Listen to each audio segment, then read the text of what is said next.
Hello, my lovely spectators.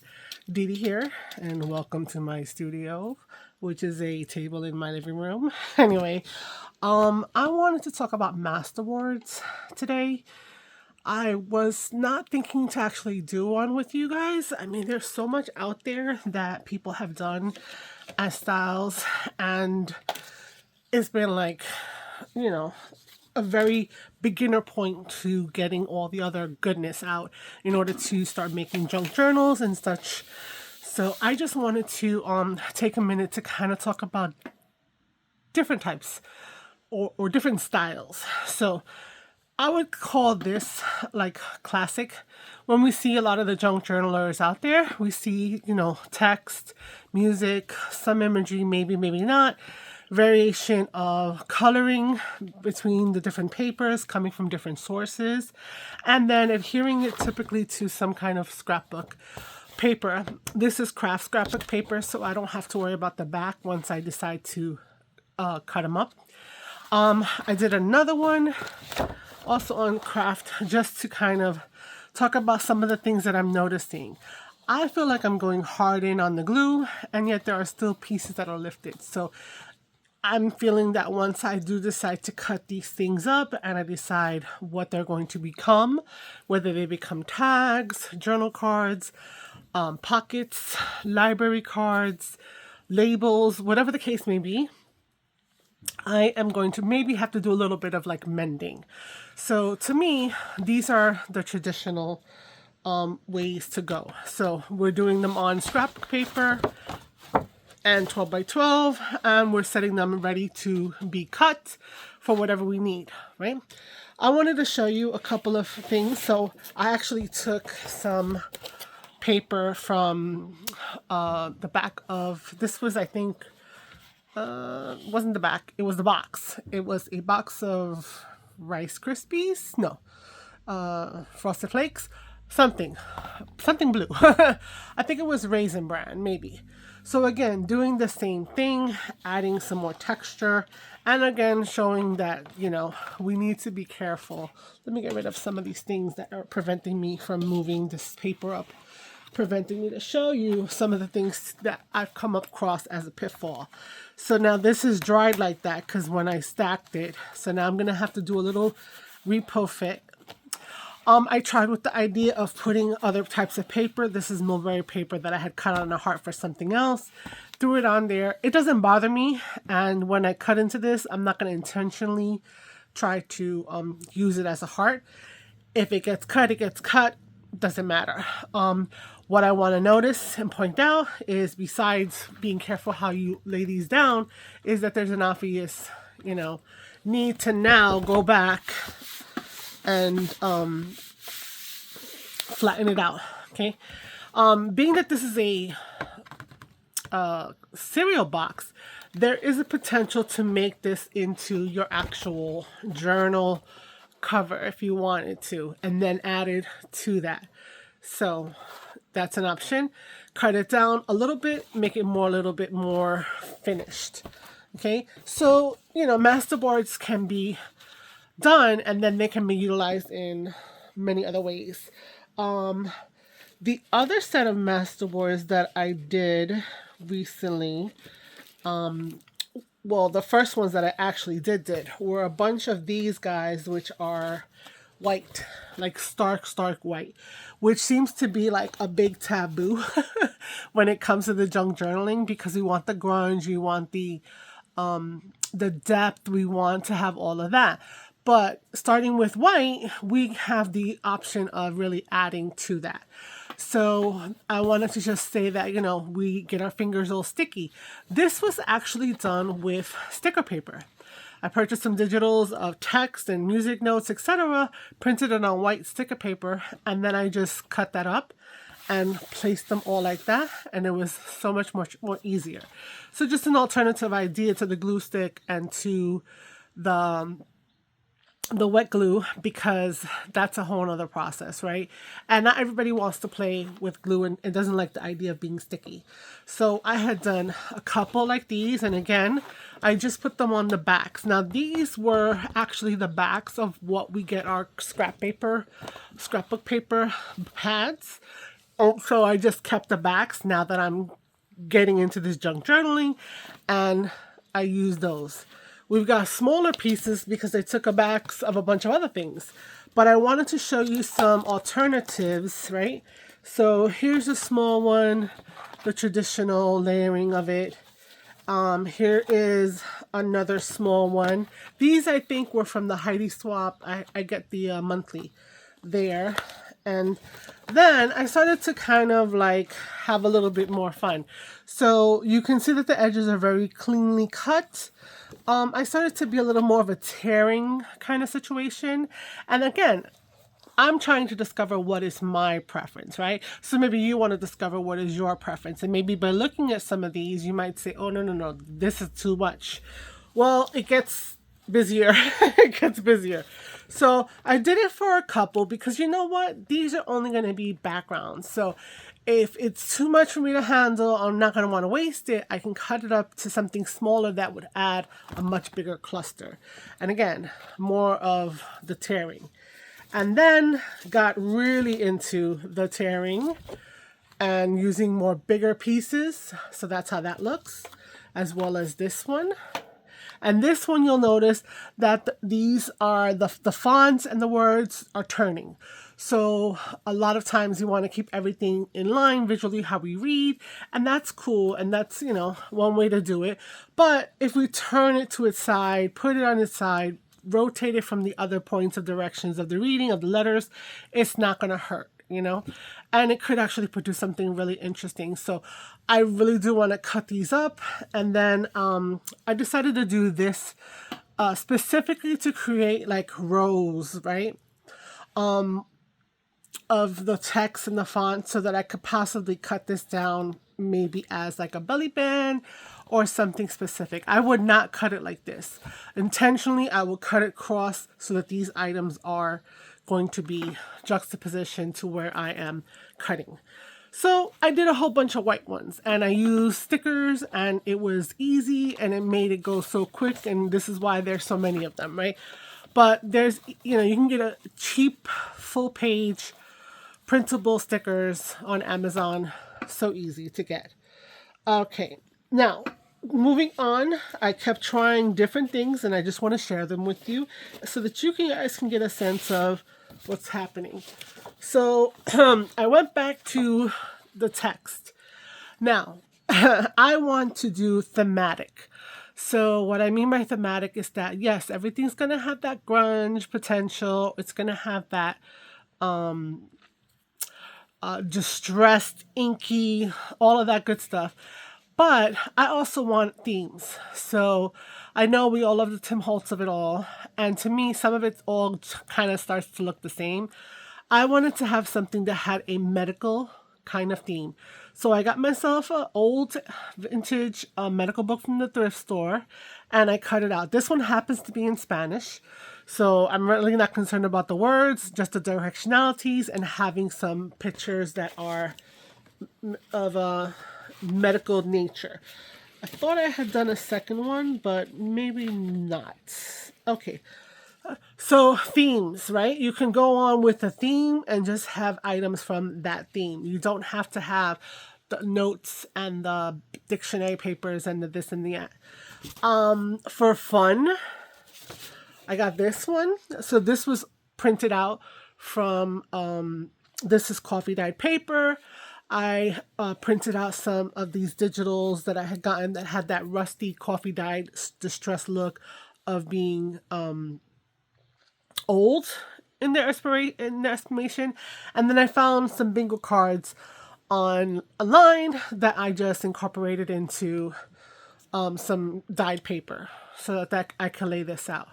So do the words have anything to do with bingo? No, bingo is the only odd thing off, but it provides some interest. And when it's cut up, it's all going to be, I think, beautiful, you know, once we get into it. Then, going back to the digital papers, I did this one. Now, this are digital papers of that I was playing with making that looked like crumpled paper.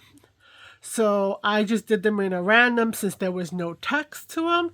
And I just put them on the back of, again, one of those scrapbook kind of things, backs. And so I did it like this, right? And I was just, I had 3 different versions, one with a lot darker colors, one with a little more vintage color, one with that classic yellow bag color. And it was supposed to have that bag look. So I thought it was interesting when it was a full sheet, and I said, let me try it as a collage. And I think that it added even more out of it. With that said, I had a couple of bags, designs that I was asking for to, I wanted to do it more dark. So blacks and grays. And so this was asking for me to make like a tiled effect. So I, again, took those printables that I've been playing with. I printed about 3 of them in here. There's one that has a lot more white, one that has a little more vintage tone, and one that has a little more gray to it. And I just cut them up and filled the entire thing. And I think that this is cool. Now, I want to do something that has to do with like steampunk and such. And I think that this would be a cool background for some steampunk things. Plus some text, yes. But this is giving me that vibe. But that's just me, right? Then to be funny, because, we're always looking for things that we need. And we can use, I went to the dollar store and I was looking for things to coffee dye because I was coffee dyeing everything in my house that I was not going to be, nailed down. And so, I bought some of these. I did coffee dye them. It does make them very much darker. These are not coffee dyed, but I thought this was fun and whimsical. And, I'm not sure where the theme is going to be. It could just juxtapose with, that's not how that word is pronounced. Juxtaposition with maybe the medical, because medical money and expenses and stuff like that. But I'm not sure. But I made it, and it was fun to collage it and figure out how to make it look cohesive and not. It was hard to get it random, like to make it look like they weren't the same bills next to the same bills, and that you had fronts and backs. And that was something that I found was different than when I had the words. Because when I had the words, we were just basically by color. These are all the same color. So that was a fun little adventure. And then I saw a few more to show you. I decided to do something similar with all of my coffee dyed paper and some scrapbook paper that had the music notes still on it. This was some of that packaging paper. And this is like, what is it? Like, this is coffee dyed. This is not coffee dyed. This is like the packaging paper, that thin packaging paper. This is the one with the crinkle. And again, on a, on a cereal box. And again, I could make this into like the journal cover so easily, right? But you notice that there are going to be parts that will need to have that little bit of fixing, because we, as we're doing it, we're thinking we got everything covered and it all looks good. But as they dry, if it's not as thick of a layer of glue, it may lift a little bit. So, some adjustments before you decide to cut it up. Okay.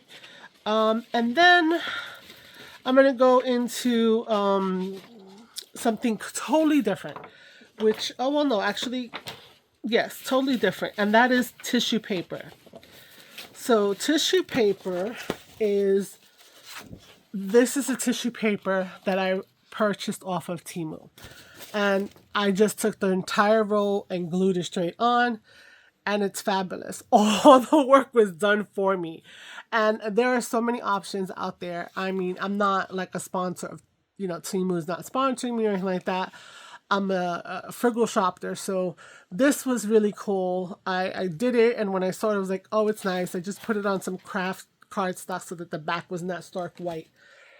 But when we talk about tissue paper, let's talk about actual tissues. So these are tissues. Now, this is very bright in your face. You can distress it. You can make journals from this. think of a botanical journal. This would be perfect. You separate the tissue layers from each other, and that one layer with the print, I attached it here. I did it on white because I didn't want to dull out some of the light parts of it, but you will get some texture because it's not going to lay flat, and I think that that's interesting to bring to the table.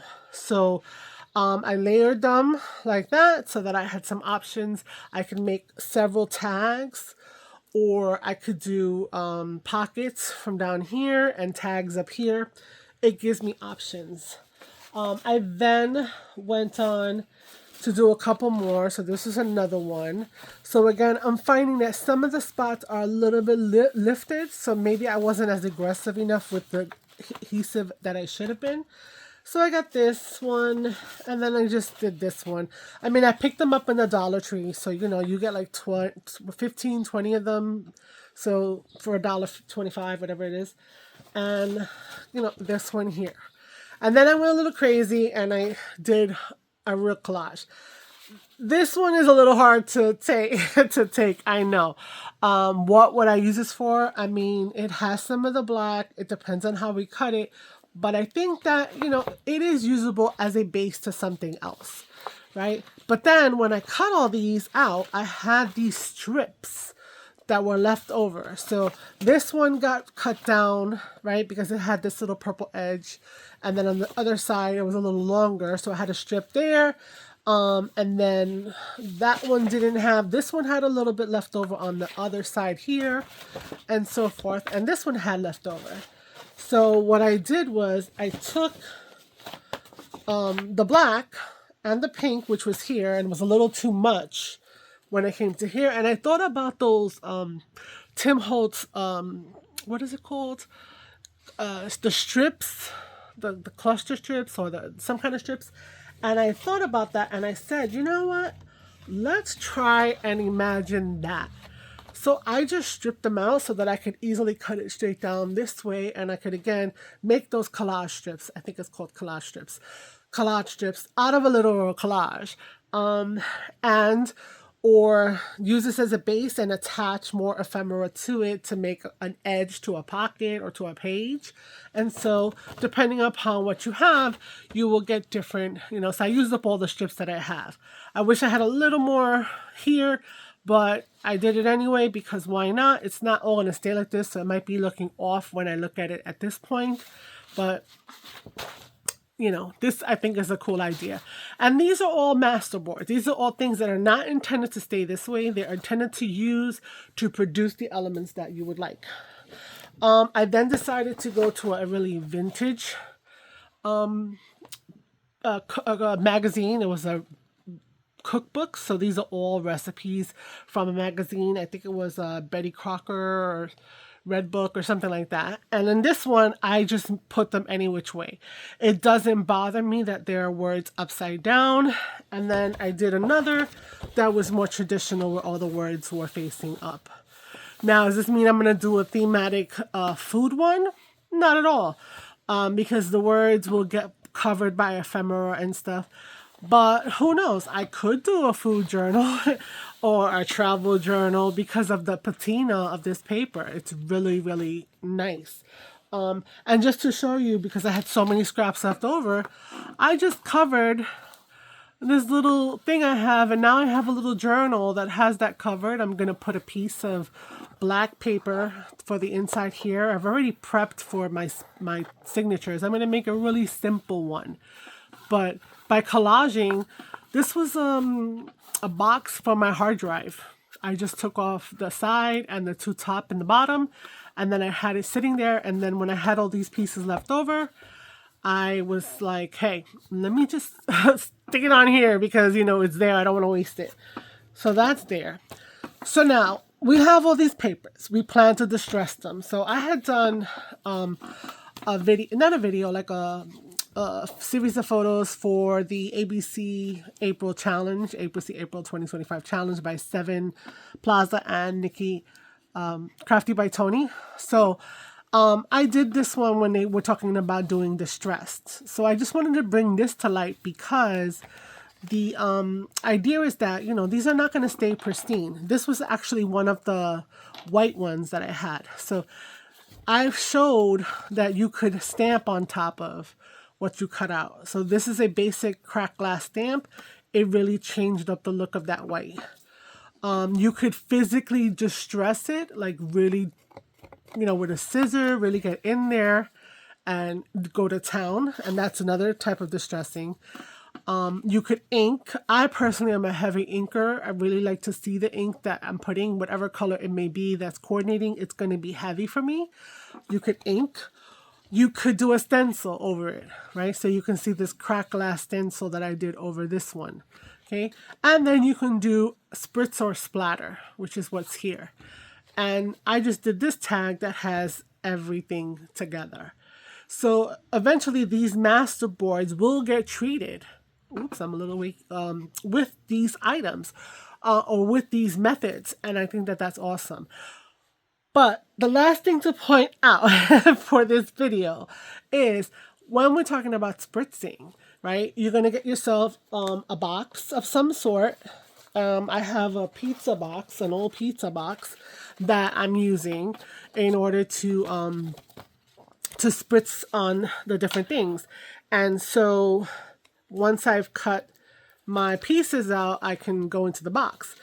And what I did was to kind of swatch everything that I own in terms of sprays. And I got these. I got this, which is beautiful. This is a Masterboard in its own right of sprays. So as I put the tags and the things down and I spritz them to get the spray started and then to spritz the actual swatches that I was making, this is lovely. This can be easily made into a tag. It could be part of a label. It could be part of so many things. I mean, you can cut a bunch of whale tails out just to get a little brilliance if you're into brilliance. I'm thinking that this is probably going to go towards my junk journal for like the steampunk because it's got that metal, even though it's more grungy metal, with a little, you know, little jewel tone here and there. And then this was another page that was put in there. This side, and then I flipped it over, and then I was like, oh, I should have put another page in there when I was spraying. So Masterboards can be of all different types of things. You can have your paper, you can have your tissue paper, and I think you can even have your spritzing paper. So yeah, this is my little take on Masterboards, and I have a ton of things to cut up. And I have been prepping my little heart out and getting these pieces made so that I can then make them into the things that I need to do to start to create my journals. So yeah, thank you for coming by and checking this out. And until next time, when we see some of these maybe get cut up, if that's what you want, I'll you know, like, comment, subscribe, give me some questions, give me some suggestions, and that would be great. Okay, ciao, ciao, bye.